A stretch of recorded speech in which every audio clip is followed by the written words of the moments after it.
Good afternoon, Israel. I want to start off by first of all giving all praises to Yahweh, Bashim, Mamashim, Yahushai.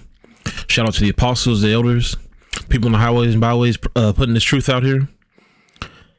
And shout out to the people on the web putting the truth out too. Let's get right into the video. As you can see by the title, Rabbi in Israel claims he's already holding meetings with the awaited Messiah. Which is weird because, like, anybody who's read the Bible, it tells you Yahushai himself, who they falsely call Jesus. He's not Jesus. He's Yahushai. Yahushai himself doesn't even know when he's coming back. The only person who knows when Yahushai is coming back is the Most High, Yahweh. But these clowns still LARPing like they're the children of the book. They're not the children of the book. These Edomites done got away with it too long. People have been knowing. I still remember seeing that second Egypt president, his most infamous quote, calling them out. Y'all can look that up if you want. But yeah, these clowns have gotten away with it long enough. I got 3 things for you. Let's get right into it. We'll start off with Matthew 13 and 38. The field is the world. The good seed are the children of the kingdom, which are the Hebrews, following the law, statute, commandments. Even the ones who aren't following the law, statute, commandments, at the end of this thing, they're just going to go in the ground for 1,000 years and come back out. They're still going to be saved. But the tares are the children of the wicked one, which has been explained many times as Esau, for he's a liar from the beginning, which is why you see shit like this obviously exposing themselves. That's 1. 2, I know thy works in tribulations and poverty, but thou art rich. And I know the blasphemy of them which say they are Jews and are not, but are the synagogue of Satan. I already did a video blasting these fools with all the things they do, the fables and all that. None of that is scriptural. From the down to the shit they wear and the name Rabbi, which I'm about to get into the 3rd one. Matthew 23 and 8. But be not ye called Rabbi, for one is your master, even Mashiach, and all ye are brethren. And it goes further down in context more if you keep reading the chapter. You're not supposed to let people call you master or call anybody else master. You have one master and you have one father, which is the Most High, Yahweh. But these people want you to call them rabbis and all that stuff. That's not scriptural. They sit here and do all that. They expose themselves on the daily that they're clearly not the people of the book. The reason they want you to call you master, look what we went through. They beat master into you. And they beat your names out of you. There's a whole book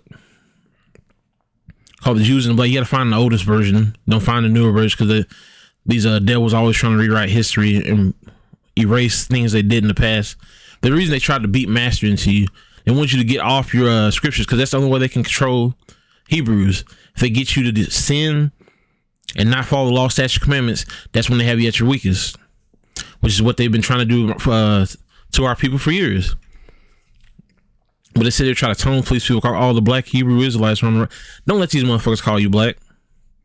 Stop subscribing to that black and white stuff. You're either of the elect or you're doomed. That's it right there. Point, case, and blank. At least the 2/3 get to come back after 1,000 years. But the Edomites, they're never going to come back at all when it's all said and done.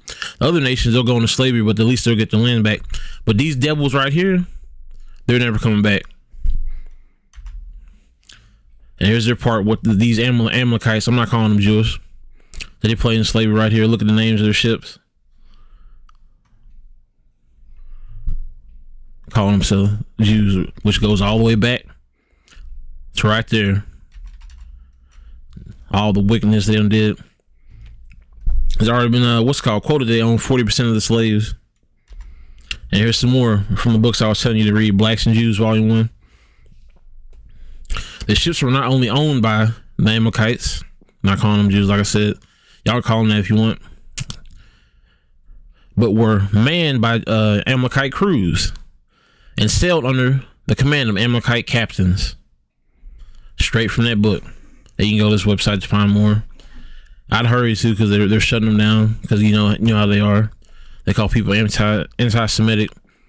Was last time I checked, the Arabs, which is Ishmael, they're They came from Jacob.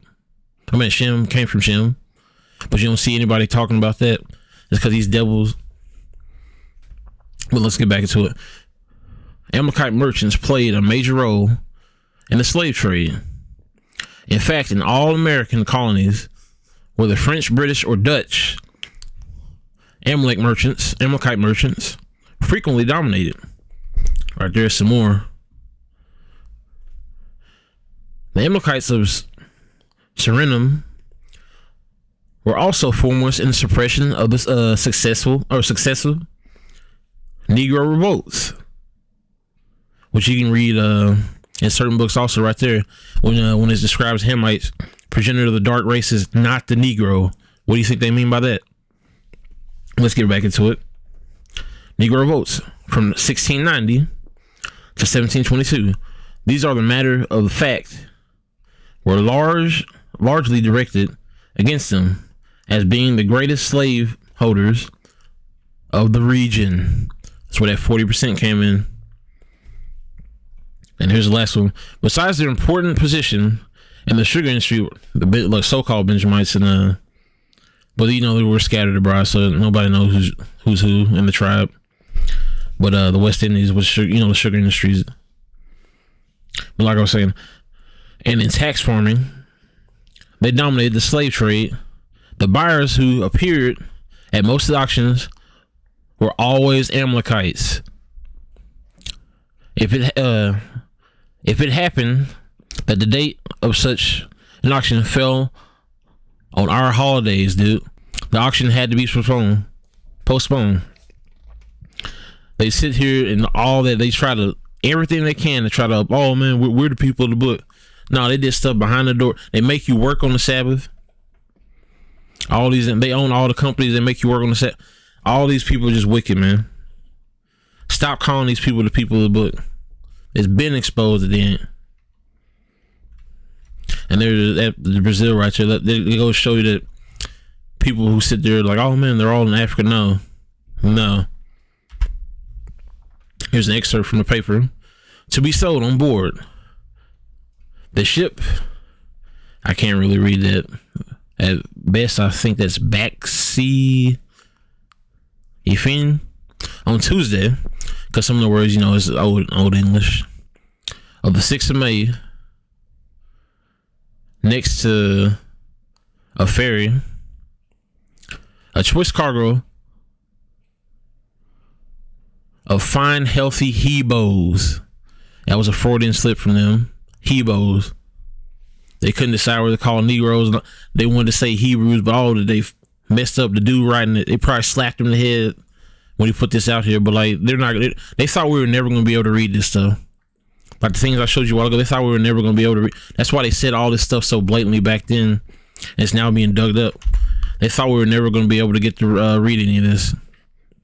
Which shows how cocky, but they're so wicked. That's another scripture right there. The wicked cannot hold their tongue. They have to tell us what they're doing at all times. That's how evil these motherfuckers are, man. But let's get back to it. The utmost care already being taken. It just basically tells you that nobody's going to board because of smallpox and all that. It tells you the name of the ships they came from, the owners and all that. Which goes to this: why they lie so much. John 8:44. You are of your father, the devil, and the lust of your father ye will do. He was a murderer from the beginning, Esau. He wanted to kill Jacob because he sold his birthright and tried to lie to his father and say, oh man, I didn't sell my birthright. And then when he found out he didn't get his birthright and it was all real, he wanted to kill Jacob. Let's get back to it. He was a murderer from the beginning and abode not in the truth, because there is no truth in him, which is why they tell you to lie that they're the people of the book. There's no truth in them. When he speaketh a lie, he speaketh of his own, which is what I just said a while ago, reiterating what I just said. For he is a liar and the father of it. And this is what I'm talking about here. Genesis 27:41. And Esau hated Jacob. Of the blessing were with his father blessed him. And Esau said in his heart, the days of mourning of my father are at hand. Then will I slay my brother Jacob. And it was on sight from then on. He been plotting on this ever since. Which is when he had his he had children. He had Eliphaz, which begat Amalek, or then Amalek, which is grandson of Esau, which translated over to the 12 tribes. Beef with Amalek right here. Remember what Amalek did unto thee by the way when ye were come forth out of Egypt. Right when we got out of the Hamites captivity, Amalek tried to kill us. And the moment we beat them, they tried to say, hey, can we join your stuff? No. We told them no. And Joshua ran them off. And then later on, Saul was supposed to kill all the Amalekites. He didn't. And the Lord told him they're going to be a thorn in our side ever since. And here, that's what we have now. This is from Exodus, the whole event happening. Let's start off with 8. It's 8 through 16. Then came Amalek and fought with Israel and Rephidim. And Moses said unto Joshua, choose us out men and go out, fight with Amalek tomorrow. I will stand on top of the hill with the rod of God in mine hand. So Joshua did as Moses had said to him, and fought with Amalek. And Moses, Aaron, and Hur went up to the top of the hill. And it came to pass, when Moses held up his hand, that Israel prevailed. And when he let down his hand, Amalek prevailed. But Moses' hands were heavy, and they took a stone and put it under him. And he sat thereon, and Aaron and Hur stayed up in his hand, or up his hands, the one on the one side and the other on the other side. And his hands were steady until the going down of the sun. And Joshua comforted Amalek and his people with the edge of his sword. And the Lord said unto Moses, write this for a memorial in the book of rehearse, in a book, and rehearse it in the ears of Joshua. For I will utterly put out the remembrance of Amalek from under the heaven. Because like it tells you later on that they're the first of many nations, or first of the nations, of all nations, and their latter end was they shall be destroyed. Which is why they're doing all this right now, trying to confuse people. Tell people, oh, we're talking to the Messiah. No, you're not. Like I said, when the sky cracks open, they're still gonna be saying there's aliens invading and all that, and they're still gonna be just telling lie after lie all the way to their end until they get thrown in that pit and destroyed forever. That's another story for another day. Not even a story. That's prophecy. That's going to happen. Go back to it. And Moses built an altar and called the name Jehovah Nissi.